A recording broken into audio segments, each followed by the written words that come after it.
Hello दोस्तों, आज हम पढ़ेंगे BCom second year economics chapter 2 जिसका नाम है डिटर्मिनेंट ऑफ कंजप्शन। तो उपभोग का निर्धारण कैसे करें उसके बारे में पढ़ेंगे। तो आइए पढ़ते हैं, स्टार्ट करते हैं इस चैप्टर को। सबसे पहले देखो, income creation at any stage determined by the level of expenditure and hence aggregate demand. देखो, जो इनकम क्रिएशन होता है वो किसके ऊपर डिपेंड करता है? Level of expenditure. जिस हिसाब से आप क्या एक्सपेंडिचर करोगे, खर्च करोगे, उस हिसाब से आपका क्या होता है? इनकम क्रिएशन होता है, आय का सृजन होता है। ठीक है, अब आगे चलते हैं। जो एक्सपेंडिचर वो क्या है, इसके अंदर दो आइटम बहुत ज़्यादा प्रमुख होते हैं। कौन कौन से? कंजप्शन और इन्वेस्टमेंट। मतलब कि आप एक्सपेंडिचर करते हो तो किस पे करोगे? कंजप्शन और इन्वेस्टमेंट, जो मैंने आपको पहले चैप्टर में पढ़ा दिया था।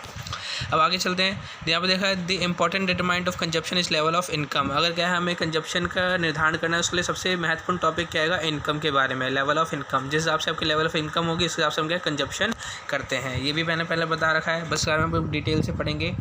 तो यहाँ पर दे रखा है there are different hypothesis regarding the ways in which income influence consumption. यहाँ पर देखा बहुत सारी क्या है, परिकल्पना है। हाइपोथेसिस है, परिकल्पना है, जो क्या है कंजप्शन को प्रभावित करती है। इनकम इन्फ्लुएंस मतलब कि इनकम, आय जो है प्रभावित करती है किसे? उपभोग को। तो आइए हम उसी चीज़ को पढ़ते हैं। अब यहाँ पे दे रखा है एब्सोल्यूट हाइपोथेसिस। एब्सोल्यूट हाइपोथेसिस आखिर है क्या? तो इसके अंदर आपको दे रखा है this hypothesis is associated with Keynes theory to consumption and is based on his fundamental psychological law. मतलब कि केनीज के थ्योरी का क्या फंडामेंटल लॉ के साइकोलॉजिकल लॉ हैगा। सबसे पहला देखो, level of consumption is determined by the absolute level of income. अगर क्या है, लेवल ऑफ कंजप्शन, हमारे उपभोग का जो स्तर है वो किसके ऊपर डिपेंड करता है? हमारे इनकम के ऊपर। मतलब अगर हमारी इनकम ज़्यादा होगी तो हम कंजप्शन भी क्या करेंगे? ज़्यादा करेंगे। अगर हमारी इनकम कम होगी तो हम कंजप्शन भी क्या करेंगे? कम करेंगे।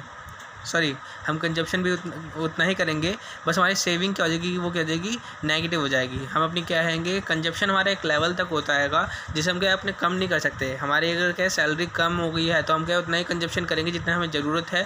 लेकिन अगर हम उसके लिए भी कम पड़ रहा है तो हम अपनी सेविंग को क्या करेंगे? नेगेटिव कर देंगे। मतलब हमारी पुरानी जो बचत है उसमें से पैसे निकाल के हम क्या करेंगे? इस्तेमाल करेंगे। मान लो अभी लॉकडाउन चल रहा है जैसे, तो लॉकडाउन की स्थिति में क्या है, अभी कोई इनकम तो है नहीं जैसे किसी की, तो क्या कर रहा है? अपने पुरानी बचत से पैसे निकाल के ही तो कर रहा है। तो ये क्या हो गया? दी एब्सोल्यूट इनकम हाइपोथेसिस हैगा। अब इसके अंदर एक और देखा, a certain level of income consumption equal income to saving becomes zero. जब क्या है, मतलब कि जितना आप कमा रहे हो उतना ही क्या है आप क्या कंजप्शन कर रहे हो। मतलब जितना आपके पास आय आ रहा है उतना ही क्या कर रहे हो? आप उपभोग कर ले रहे हो। तो आपके पास जो सेविंग होता है वो क्या होता है? जीरो हो जाती है। वही चीज़ बोला गया है यहाँ पर। इसे हम क्या ब्रेक इवन पॉइंट भी कहते हैं। इसके अलावा देखा है beyond the point as income rise consumption also rise. अगर क्या हमारी इनकम बढ़ेगी तो हमारी क्या कंजप्शन, उपभोग भी बढ़ेगा। ये भी मैंने पढ़ा रखा है। This mean that change in income delta Y is equal to delta C, मतलब delta C plus delta S. मतलब कि आपका जितने इनकम चेंज हुई है उतना ही क्या होगा? आपका इक्वल होगा, बराबर होगा डेल्टा सी, मतलब कि चेंज इन कंजप्शन। आप उस उतने के हिसाब से क्या है अपने क्या है इन कंजप्शन को चेंज करोगे, और प्लस में डेल्टा एस मतलब कि आपकी सेविंग भी चेंज होगी। मान लो कि आपकी सैलरी क्या है 100 रुपये से बढ़ गई, तो आप क्या है उसमें से 60 रुपये क्या है अपने कंजप्शन पे लगा रहे हो। तो आपकी जो कंजप्शन है उपभोग कितने रुपये से बढ़ा? 60 रुपये से बढ़ा है। तो डेल्टा सी कितना हो गया? 60। और जो बाकी बचा वो क्या हो गया? 40 रुपये। तो 40 रुपये का डेल्टा एस, मतलब कि आप उसे सेव कर रहे हो। तो आपकी सेविंग कितने रुपए से बढ़ी? 40 रुपये से। यहाँ पर डेल्टा का मतलब है चेंज इन होता है, पता होना चाहिए, change in consumption and change in saving. आगे चलते हैं। Further delta C upon delta Y, मतलब चेंज इन कंजप्शन अपॉन में delta Y the marginal propensity consume decline with the increase in level of income. अगर आपकी income बढ़ेगी तो जो एमपीसी है वो क्या होगा? घटता जाएगा। ये आपको पता होना चाहिए, भी मैंने टॉपिक पढ़ा रखा है। अगर आपको ये टॉपिक अच्छे से समझना है तो उस वीडियो पर आप जाकर देख सकते हैं। ये क्या है, फर्स्ट चैप्टर का 4th या 5th पार्ट होगा वीडियो, उसे एक बार देख लीजिएगा, आपको एमपीसी के बारे में पता चल जाएगा। आगे चलते हैं। The relative income hypothesis. यहाँ पे देखो एक डूजनबेरी नाम का एक ऑथर है, लेखक है, जिसने क्या इस के बारे में लिखा है। यहाँ पे देखो, families consumption depends on the level of its income relative to the income of other family with is identifies rather than or the absolute level of its own income। अब देखो यहाँ पे बोला गया है, सिंपल सी बात है कि यहाँ पे रिलेटिव इनकम बोला है, मतलब कि एक फैमिली, आपकी क्या पूरा फैमिली है, उसकी कंजप्शन की बात करें तो किसके ऊपर डिपेंड करता है? एक व्यक्ति के सैलरी के ऊपर डिपेंड नहीं करता। ये क्या करता है? पूरे जितने उसके व्यक्ति कमाने वाले हैं उनके सैलरी के ऊपर क्या ये डिपेंड करता है। तो ये चीज़ यहाँ पे बोला है absolute level of the own income. अब देखो यहाँ पे क्या है, एक नीचे एग्जाम्पल दे रखा है, an example apply clarify this hypothesis इसे आराम से बता सकता है। तो मैं एग्जांपल समझा देता हूँ। देखो एग्जांपल के अंदर क्या बोला गया हैगा, आपका जो पड़ोसी है वो क्या लगातार क्या है उसकी क्या सैलरी बढ़ रही है, वो रिचर होता जा रहा है, अमीर होता जा रहा है, लेकिन आपकी इनकम क्या है सेम है, आपकी इनकम में कोई भी चेंज नहीं आया है। और आपके जो रिलेटिव है, आपके जो क्या है घर में सदस्य हैं, उनकी क्या है इनकम क्या है डिटेरियोरेटेड है, मतलब कि कम हैगा, मतलब अच्छी स्थिति नहीं है। लेकिन आप क्या कर रहे हो आपकी क्या है जो कंजप्शन है वो बढ़ रहा है। तो यहाँ पे आपका क्या है your consumption will increase simply because your relative income positive has deteriorated your neighbour whom you tend to imitate. मतलब यहाँ पे इसका तो यही हैगा, आपके घर के में क्या है इनकम तो ज़्यादा नहीं है, जो आपकी इनकम सेम है वही हैगा, लेकिन आपका जो पड़ोसी है उसकी क्या है इनकम रिचर है, वो ज़्यादा अमीर है आपसे, लेकिन आप क्या करते हो उसे जताने के लिए कि हम भी अमीर है, इसलिए आप क्या करते हो ज़्यादा कंजप्शन करने लगते हो। यहाँ पे एक और बात बोली गई हैगा, हम क्या करते हैं नकल करते हैं दूसरों की तरह, हम अपने आप को अमीर दिखाने की एक्टिंग करते हैं, जिसकी वजह से क्या है हम अपने क्या है पैसों को ज़्यादा खर्च करते हैं, हम क्या है इमिटेट करते हैं this superior consumption pattern of the people in higher income groups. मतलब आप सोचते हो वो अमीर है तो हम उसे जताने के लिए कि हम भी अमीर हैं, हम क्या सुपीरियर चीज़ों पे, अच्छी क्वालिटी की चीज़ों पे और ज़्यादा कंजप्शन करने की सोचते हैं। तो ये हैगा रिलेटिव इनकम हाइपोथेसिस, ये आप समझ गए होंगे। इसके आगे इसे क्या डेमोन्स्ट्रेशन इफेक्ट भी कहते हैं, इसे क्या कहते हैं डेमोन्स्ट्रेशन इफेक्ट कहते हैं।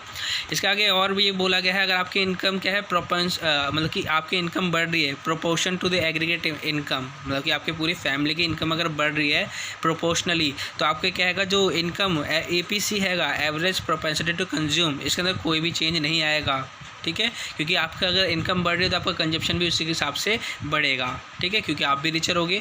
तो ये चीज़ है था इसके अंदर। अब आगे चलते हैं। The permanent income hypothesis, this hypothesis was presented by the famous economist Friedman, मतलब कि ये अर्थशास्त्री थे फ्रीडमैन, उन्होंने क्या है ये प्रेजेंट किया। इसके अंदर क्या था, जो हमारी according to this hypothesis permanent consumption is proportional to the permanent income. जो हमारी क्या परमानेंट कंजप्शन होती है, जो भी हम क्या है कंज्यूम करते हैं परमानेंट, वो क्या परमानेंट इनकम के ऊपर क्या डिपेंड करता है। जितनी हमारी क्या परमानेंट इनकम है, मतलब कि हमारा पता है हमारा परमानेंट हमेशा के लिए इतना इनकम रहेगा, उतना ही क्या उसी के हिसाब से हम परमानेंट कंजप्शन करते हैं। अगर हमारी इनकम इतनी साल भर रहेगी तो साल भर हम इसके हिसाब से क्या कंजप्शन करेंगे।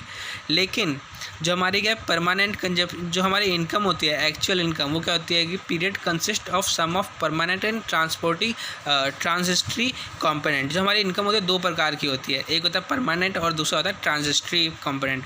परमानेंट तो फिक्स है कि आपको इतनी इनकम मिलेगी, ठीक है, लेकिन जो ट्रांजिस्ट्री होते हैं कंपोनेंट्स, वो क्या होता है जैसे आपको बोनस मिल गया या आपको लॉस हो गया है कुछ ऐसा, तो इसी चीज़ को अभी एक्सप्लेन करूँगा मैं। देखो यहाँ पे देखा है actual consumption during any period will consist of basic permanent component and the random transitory component of. अब देखो यहाँ पे एक और चीज़ है, जो हमारी इनकम होती है डिपेंड करती है अपॉन पॉजिटिव और नेगेटिव ट्रांजिस्ट्री कंपोनेंट।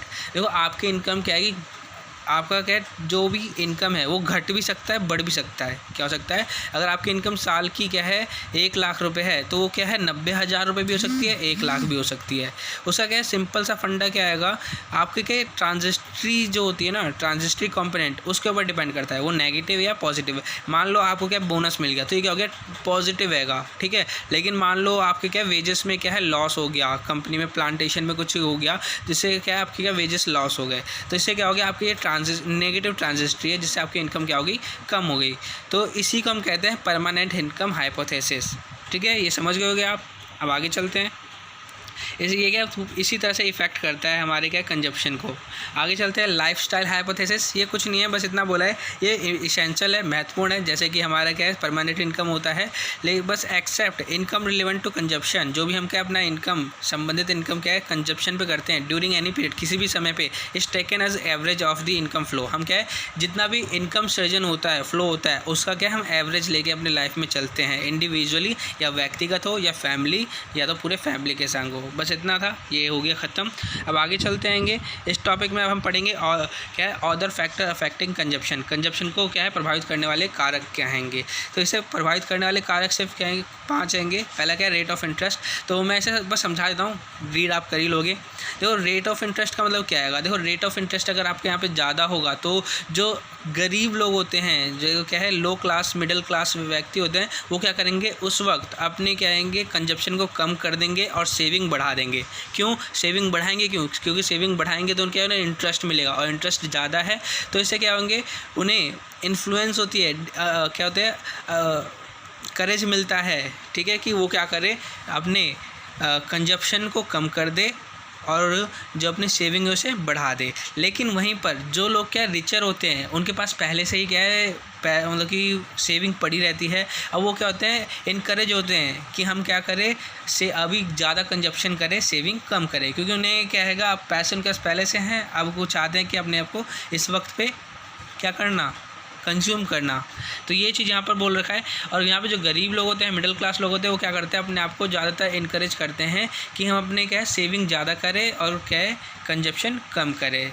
ये हो गया। अब आगे चलते हैं, change in the price level. अगर क्या है किसी भी वस्तु का क्या है प्राइस लेवल में चेंज आता है, मतलब पहले कुछ भी था 50 था अब 60 हो गया, तो इससे क्या होता है, जो व्यक्ति होता है, पर्सन होता है, उसका क्या इनकम, जो रियल इनकम होती है इसमें चेंज आ जाता है। आपको पता होगा रियल इनकम चेंज होगी, क्योंकि आप पहले जो सामान 50 रुपये में खरीदते थे, अब आप 60 का खरीदो, तो एक तरह से देखा जाए इनडायरेक्टली आपकी इनकम कम हो चुकी है, ठीक है। आपकी इनकम क्या होगी, आपके इनकम को क्या कर रहा है, कम कर रहा है, जिसकी वजह से क्या करता है, आपको आपके कंजप्शन को क्या करता है, फॉल करता है, ये क्या गिरा देता है। आप अब क्या करोगे, अगर आपके इनकम, आप प्राइस लेवल बढ़ गया किसी का, तो आप क्या करोगे, अपनी कंजप्शन को क्या कर दोगे, कम कर दोगे। इसका वाइस वर्सा भी होगा। अगर कोई वस्तु है उसकी इनकम क्या आएगी, घट गई, पहले वो 50 रुपये था अब 40 रुपये का हो गया है, मतलब आपकी इनकम क्या होगी, एक तरह से बढ़ गई, इनडायरेक्टली आपकी इनकम क्या हो गई है, बढ़ गई, क्योंकि आप क्या है, आपको क्या है, आप ज़्यादा कंज्यूम करोगे, क्योंकि आप पहले जो 50 रुपये की सामान खरीदते थे, अब 40 का खरीद रहे हो, तो 10 रुपये आप क्या है, अब कहीं और पे लगाओगे।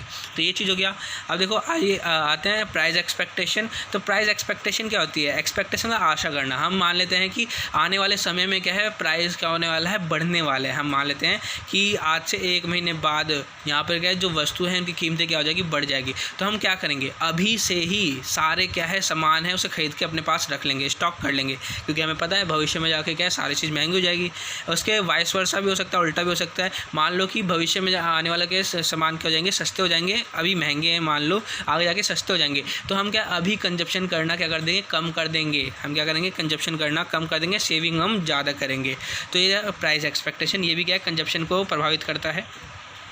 अब आते हैं यहाँ पर डिस्ट्रीब्यूशन ऑफ इनकम। तो डिस्ट्रीब्यूशन इनकम क्या है, हर जगह अमीर का अलग होता है और गरीब का अलग होता है। मतलब कि यहाँ पे लेवल ऑफ इनकम की बात करें तो जो लोअर लेवल ऑफ इनकम होते हैं उनकी क्या एमपीसी ज़्यादा होती है, और जिनका हायर लेवल ऑफ इनकम होता है उनका क्या एमपीसी कम होता है। पता होगा ये आपको, मैंने पहले भी बोला है, ये आप क्या फिर से वीडियो जाकर देख सकते हैं। ये क्या है, मेरे इकोनॉमिक्स फर्स्ट चैप्टर का 4th पार्ट वीडियो है।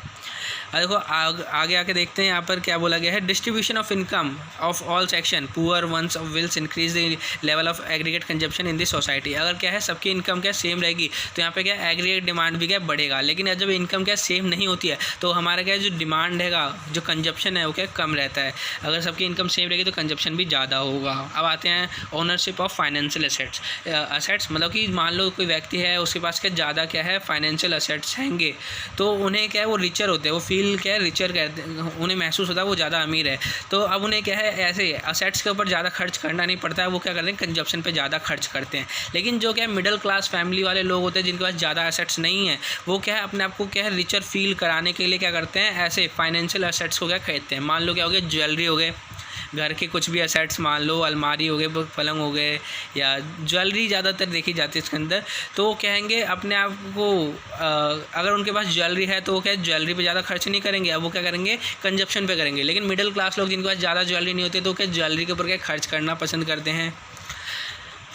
यहाँ पे आता है क्या कंज्यूमर क्रेडिट। अगर क्या है वो अवेलेबिलिटी है, किसी भी दुकान पे जाओ को क्या क्रेडिट उधार में क्या सामान मिल रहा है, तो इससे क्या है वहाँ पर ज़्यादा कहेंगे कंजप्शन किया जाएगा। क्योंकि मिडिल क्लास फैमिली में ये क्या हैगा होता है थोड़ा कि वो क्या है क्रेडिट में करते हैं, और अगर क्रेडिट में वो क्या है परचेज़ करते हैं तो वहाँ पे क्या है ज़्यादातर ये स्कीम क्या काम करती है, और ये क्या है ये कंजप्शन पर क्या करती है, इन्फ्लुएंस करती है, प्रभावित करती है। तो ये चैप्टर अब यहाँ पे ख़त्म होता है। अगर ये वीडियो आपको अच्छी लगी हो तो लाइक और सब्सक्राइब जरूर कीजिएगा वीडियो को। Thank you for watching.